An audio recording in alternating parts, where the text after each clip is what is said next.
Dame is trending for an elite class of 2027 quarterback.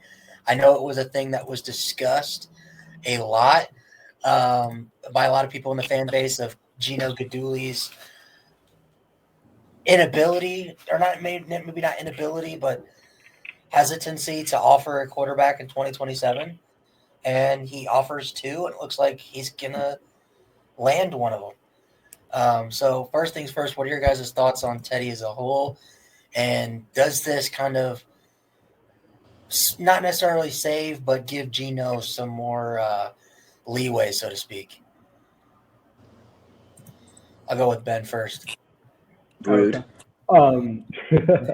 Yeah, the big thing with Teddy, if he commits, the big thing to remember is this is a 2027 guy. This isn't even a 2026 guy. We have 2 years having to keep this kid held down. And this is just the first step. I have a gut feeling that this is going to be where, not saying he's going to flip, but it's really seemed like he hasn't gone through the full recruiting.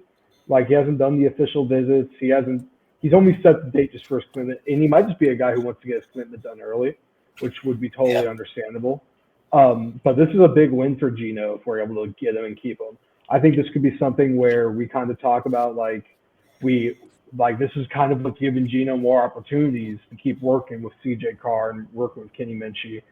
There's a lot of belief in Noah Groves. Keep working with Noah Groves. The Tyler Buckner, the greatest Notre Dame quarterback in history. So we'll see how that goes.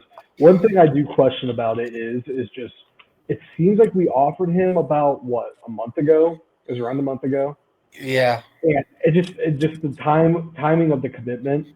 It seems like he was really waiting for that Notre Dame offer because, of course, this could have been on his ideal. Maybe he got told by certain schools he was going to find out.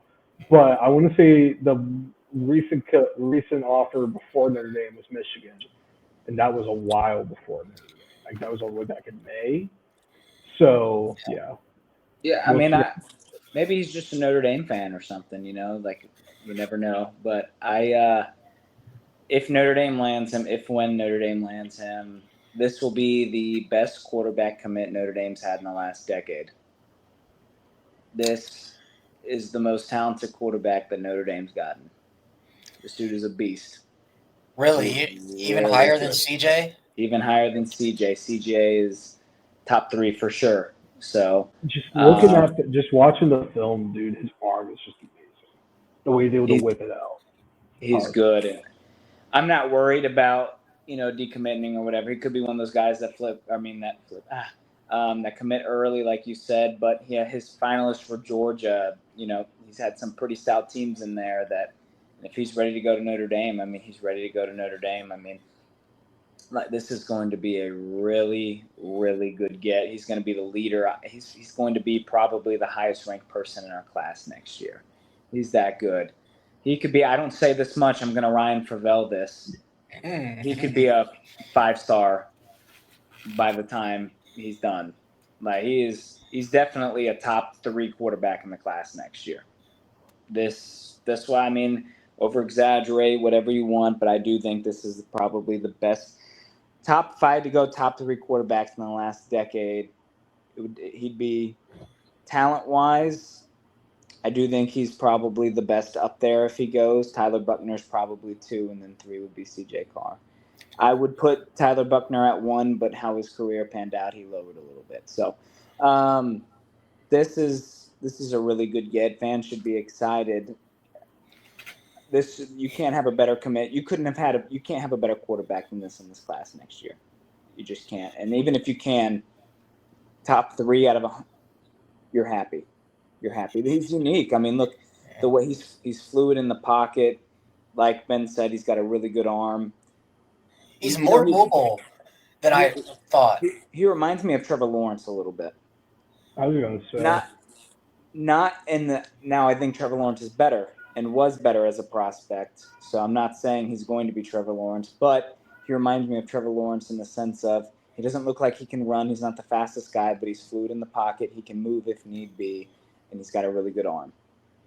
So, just looking at the film we're seeing here, his ability to trust the fact that they're trusting him to make these on the run throws, And the fact that like he's kind of trusting himself, like, hey, I'm gonna have to cut back inside. I'm gonna have to throw the ball. He's doing that. You don't see that a lot in high school quarterbacks. Usually, once the pocket collapses, they kind of just either run for it or they launch it the moment the pocket collapses. He's got great pocket awareness, like the sense to that thing you look for where he's the stepping up in the pocket instead of the first thought to run. Like he seems like he's got great pocket awareness and pocket, like just sense of, hey, here's when it's time to stay in the pocket, step up and deliver a throw. Here's the time for me to take off and run. Here's the time for me to take off, roll out, wait, and then hit a receiver downfield. Like What? He's got all three phases to me as a quarterback. Like obviously he's not a, what do you call it? A Kenny Minchie where he's going to just run all over you, right? And he's not necessarily a Steven Jelly type where it's strictly just from the pocket. He's got a mixture of everything. And I'll even say this. He's more mobile than I originally thought. This is the first time I've ever sat and watched his sophomore film, which is crazy to think because this is just him as a sophomore. This isn't we have 2 years of development for him. How much better is he going to get? They're trusting a sophomore to read the defenses on RPOs. That's insane. Like he goes to a good school. He's well coached. Like I will say that if I had to say one concern or one improvement, unless it's an RPO, every single throw that I've seen him make, he dances around the pocket. Yeah. That does concern me because especially in college, you can get rattled pretty easily. You can get Ian Book syndrome, run around. Ian Book was great, but you might not see the field as much because if you're those types of quarterbacks, if you're sacked once or twice in a game, you're going to be frantic. And if you can't stay in the pocket and deliver a strike, every single one of these big highlights, he drops back and he runs to the right. You see a little, you see he didn't get a little hesitation. It was a little hitch in the step. Like, so that's one thing that, like you said, Ian Book had a lot of happy feet syndrome a lot of times. Yes. I think that that's something with coaching that can be improved. Talent-wise, that does make me nervous. But talent-wise, like I said, I do think he's arguably the best Notre Dame's had in the last decade. Probably second best. Tyler Buckner I was very high on him, so I'm going to say second best. But and I think what's even more impressive is you have guys right now. Again, he's a sophomore. It's early. It's the 2027 class. We're still not even done yet with the 2026 class. But you guys have guys like Steve Wilfong and other scouts say he has a serious possibility being the number one quarterback in the class of 2027. How many? Even when CJ was committed, he was top 5 at the time. How many scouts and again, not that that's all end all be all, but how many scouts said CJ could be the number one quarterback in the class? Yeah, not many. And usually, if you are a top 3 quarterback in a recruiting class, if you look at the last 10 years, they usually have successful college careers, whether it's a natty or not, but they usually are successful. DJU was probably the only one that wasn't really successful, and he still played multiple years at a Power 5 level. And, this is are y'all concerned about the happy feet, or y'all think that's something that'll be coached? Like I think one thing, and it's something that we see a lot in high school with these quarterbacks, is the ones who are like the top level. If they have wide receivers who can't get to their spots fast enough, they'll do like something like that because they want to play. They want to get the play exactly how it's written. They want to get to a certain part. And yeah, of course, if it becomes a problem, if he's out there like Gardner Minshew, like the moment a defensive tackle shows some sort of pressure, he's backing in and backing out, then I think it'll be a problem. But that's all, like we said, something you can be fixed with coaching at the end of the day. Like that's not something, that's all mental. Anything mental most of the time can be fixed with coaching. His athletic ability in a whole is just amazing. I also think, again, he's a sophomore. He's gonna get work with that, and then I believe he transferred high schools to I can't remember what, I don't want to say the exact, like North Cobb. It's more of a he transferred from a private school to a public school to, I believe, play better comp this year. So we'll see how that plays out.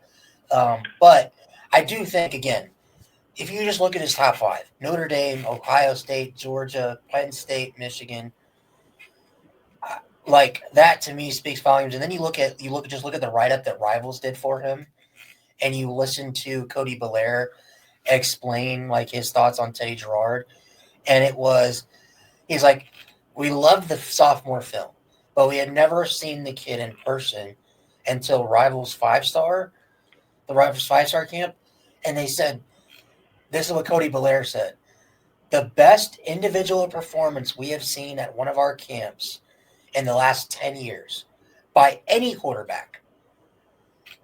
That's wild to say. That's why, it's crazy to say, like, what was it? Was it Sean that said, Trevor Lawrence? Like, I don't know if it, again, it's early to say that, but when you have a guy who's, Cody Belair has worked at colleges, like he's been in recruiting departments, he's been a scout for colleges, to college teams. Like, for him to say that, to me, it says a lot about Teddy's game. And he's only a sophomore.